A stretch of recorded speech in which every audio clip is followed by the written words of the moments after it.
কিয়ামত কবে হবে এইটা একমাত্র আল্লাহ ছাড়া আর কেউ জানে না।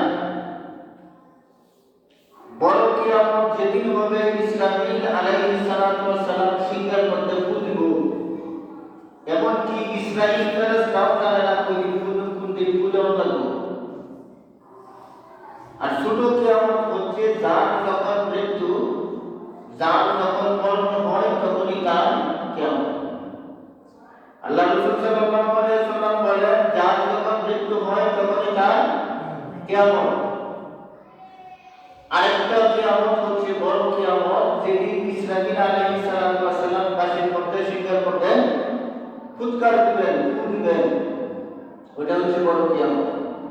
তো কিয়ামত কবে হবে এটা কেউ জানে না, একমাত্র আল্লাহ ছাড়া। কিয়ামত কবে হবে এটা কেউ জানে না, একমাত্র আল্লাহ ছাড়া। কিন্তু কিয়ামত হওয়ার আগে আল্লাহ রাসূল সাল্লাল্লাহু আলাইহি ওয়াসাল্লাম কিছু আলামত বলে গেছেন। আলামত আলামত বুঝেননি? নিশানা, আলামত। উপরে যদি ধোঁয়া উঠে, ধোঁয়া, তাইলে আমরা ধোঁয়া উড়াতে কেমন বুঝতে নিচে আগুন জ্বলতেছে। ধোঁয়া উড়াতে কেমন বুঝিনা নিচে আগুন আছে, নিচে আগুন আছে দেখে উপরে ধোঁয়া উঠতেছে। এই ধোঁয়া উড়া একটা আলামত। দেখেন বিলের মধ্যে অথবা নদীর মধ্যে, পুকুরের উপরে, বিলের উপরে, নদীর উপরে যদি পাখি উড়ে, অনেকগুলা পাখি, তাহলে বোঝা যায় যে জায়গার মধ্যে পাখি উড়াল দিতেছে এর নিচে মাছ আছে। এই পাখি উড়া একটা আলামত। এগুলো কি আলামত না? আমরা প্রত্যেকটা জিনিসের আমরা এরকম আলামত দিয়ে বুঝেছি। কিয়ামত কবে হবে এটা কেউ জানে না আল্লাহ ছাড়া। কিন্তু আল্লাহ রাসূল সাল্লাল্লাহু আলাইহি ওয়াসাল্লাম কিছু আলামত বলে গেছেন। এই আলামতগুলো যখন শুরু যখন হবে তোমরা বুঝে নিও যে কিয়ামতের আলামত শুরু হয়েছে, আরম্ভ হয়েছে। কিয়ামত বেশি দূরে না, কিয়ামত বেশি দূরে না। এই কিয়ামতের আলামতের মধ্যে কিছু আলামত হচ্ছে আলামতে সুগরা, আর কিছু আলামত হচ্ছে আলামতে কুবরা। ছোট আলামত আর একটা হচ্ছে বড় আলামত। ছোট আলামতের মধ্যে কিছু আলামত এখন আরম্ভ হয়েছে। আপনারা খেয়াল করেন, কিছু আলামত এখন আরম্ভ হয়েছে। আল্লাহ রাসূল সাল্লাল্লাহু আলাইহি ওয়াসাল্লাম বলে গেছেন, কিয়ামতের আগ মুহূর্তে মানুষের লজ্জা, হায়া উঠে যাবে। আগের মানুষের যে লজ্জা, যে হায়া ছিল, এখন মানুষের এরকম লজ্জা পায় না, এরকম হায়া নাই। এই আলামত কি চলতেছে না? ছোট ছোট বাচ্চারা দেখেন, এখন আমরা ছোট সময় ছোট বাচ্চারা আমরা কোনো কিছু বুঝতামই না, আর এখনের বাচ্চারা মুরব্বীদেরকেও মানে না, লজ্জা পাই বুঝের কথা। কিয়ামতের আলামত, কিয়ামতের আলামত এটি হচ্ছে ছোট আলামত। এবং আগের দিনে মসজিদের মধ্যে কেউ যদি কেউ খুঁজতে যাইত যে ওকে বাড়ি গেছেন কিনা, যদি বলতো যে মসজিদে গেছে, কোন সময় মসজিদে গেছে, কোন সময় কম যেত না। মসজিদে যাওয়ার পরে আল্লাহ ইবাদত করতে গেছে, ইবাদতের মজা পেত, কোন সময় বলতে পারতো না। আর এখন যদি কেউ খুঁজে কই গেছে মসজিদ, তখন বলে যে এখনই এসে করবো, এখনই এসে করবো। কারণ কি,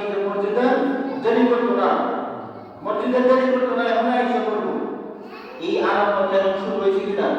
মসজিদে যাওয়ার পরে 1 মিনিট যদি একটু বেশি হয় আমরা শুরু করে দিই।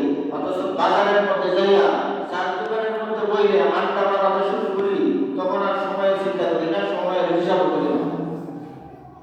চার দোকানে বইলে তখন আর আমার সময়ের কোনো খবর হয় নাই, সময় যাইতেছে। কিন্তু মসজিদের মধ্যে ঢুকলে, মসজিদে আসলে 1 মিনিট বেশি হয়ে গেলে হুজুর 5 মিনিট বেশি দেন, আমরা দেখে পড়েছি, আমরা ঠিক আসলাম নাই। অথচ আল্লাহ রাসূল সাল্লাল্লাহু আলাইহি ওয়াসাল্লাম বলেন, দুনিয়ার মধ্যে সবচেয়ে উত্তম জায়গা হচ্ছে মসজিদ।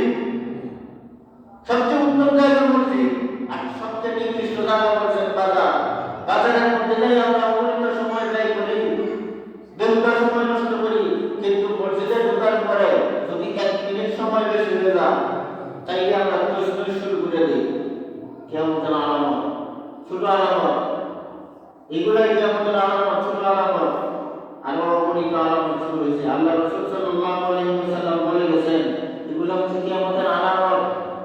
কিয়ামত কবে হবে কেউ জানে না, কিন্তু আলামত শুরু হয়েছে। আলামতের মধ্যে একটা আলামত নবীজি, আমাদের নবীজি কিন্তু একটা আলামত।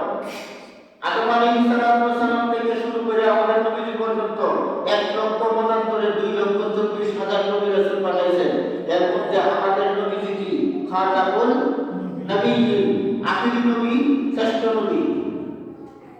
প্রধান বক্তা যিনি তাহের, শেষ বক্তা যিনি হয় মাহফিলের মধ্যে, শেষ বক্তা ওঠার পরে কি আরো কোনো মাহফিল থাকে না? শেষ হয়ে যায়, শেষ হয়ে যায়। আমাদের নবী আখিরি নবী খাতামুন নবিয়্যিন, আমাদের নবীর পরে আর কোনো নবী নাই। আল্লাহ যেহেতু ঘোষণা করছেন আমাদের নবী দুনিয়াতে আসবে, এটা একটা আলামত, আমার পরে আর কোনো নবী নাই। কাজেই আল্লাহ তাআলা যে কোনো সময় কিয়ামত করতে পারে, এটা কিন্তু কিয়ামতের আলামত। আমাদের নবীর পরে আর কোনো নবী নাই। অগণিত নবী রাসূল পাঠাইছে, 2,24,000 নবী রাসূল পাঠাইছে, কিন্তু আমাদের নবী তো শেষ নবী। তার মানে কি বোঝায়? আমাদের নবীর পরে আর কোনো নবী নাই।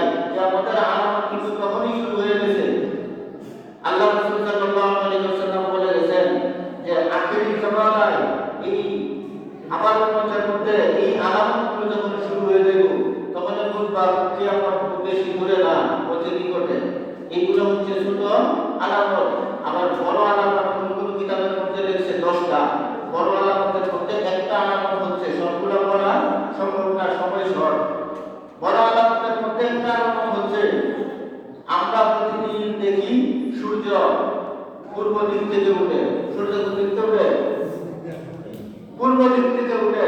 কিয়ামতের বড় আলামতের মধ্যে একটা আলামত। আরো তো অনেক আলামত আছে, দাজ্জাল আসবো, ঈসা আলাইহিস সালাম আসবো, ইমাম মেহদী আসবো, এগুলো কিয়ামতের আলামত। ইয়াজুজ মাজুজ আসবো। কিন্তু একটা আলামত হচ্ছে হঠাৎ করে একদিন পূর্ব দিকটা সূর্য না ওইটা পশ্চিমে সূর্য উঠবে। সুবহানাল্লাহ, বুঝলেন না? পশ্চিমে সূর্য উঠবে, পশ্চিমে। মানুষগুলা যখন সুবহ সাদেকের সময় ফজরের আগ মুহূর্তে যে একটা ফর্সা হয় না, যেমন আলো থাকে, এমন আলোর মধ্যে মানুষ উঠবো। উঠার পরে সূর্য উঠে না, কারণ কি আমার শুয়ে থাকবো। এরকম মা উড়া ঘরের মধ্যে রান্না বান্না করতে থাকবো, কিন্তু শুয়ে থাকতে থাকতে কুকুরের মধ্যে মাথার মধ্যে ব্যথা অনুভব হইব, কিন্তু সূর্য তো উঠে না।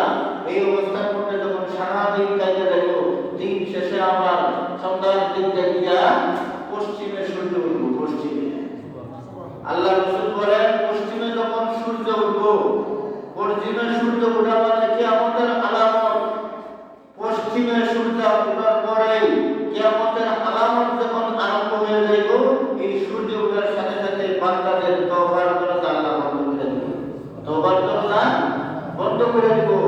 এখনো কিন্তু তওবার দরজা খোলা, এখনো তওবার দরজা খোলা। বান্দা গুনাহ করার পরে যদি আল্লাহর কাছে তওবা করে, আল্লাহ রব্বুল আলামিন মাফ করে দেন। আল্লাহ বলেন আন্তা ইবু জামবাল্লাহ তাআলা জামবালা। আল্লাহ রাসূল সাল্লাল্লাহু আলাইহি ওয়াসাল্লাম বলেন আমার উম্মতেরা যখন গুনাহ করে, গুনাহ করার পরে যখন তওবা করে, গুনাহ করার পরে যখন তওবা করে, আমি আল্লাহ তাআলা তার গুনাহগুলো মাফ করে দেই এবং গুনাহগুলো নেক দিয়ে পরিবর্তন করে দেই। সুবহানাল্লাহ। এটা আমার আখিরি নবীর উম্মতের জন্য স্পেশাল একটা পুরস্কার, স্পেশাল পুরস্কার। গুনাহগুলো তওবা করার সাথে সাথে মাফ করে দেন এবং নেক দিয়ে পরিবর্তন করে দেন, নেক দিয়ে পরিবর্তন করে দেন। এই জন্য তওবার দরজা খোলা, এখনো তওবার দরজা খোলা, এখনো সময় আছে, এখনো সময় আছে। আল্লাহ রাসূলের তরিকার মধ্যে জিন্দেগি চালাই, আল্লাহর হুকুমগুলো মানি, নামাজ কায়েম করি, 5 ওয়াক্ত নামাজ যেন আমরা মসজিদে আইসা জামাতের সঙ্গে আদায় করতে পারি। নেক আমলগুলো করি, নেক আমলগুলো বেশি বেশি করি। কারণ কবরের মধ্যে যাওয়ার পরে, হাসরের ময়দানে ওঠার পরে আল্লাহ রব্বুল আলামিন দুনিয়ার মধ্যে আমাদের আমার মর্জি মতো চলার স্বাধীনতা দান করছেন, কিন্তু কবরের মধ্যে আমার ইচ্ছা মতো আমার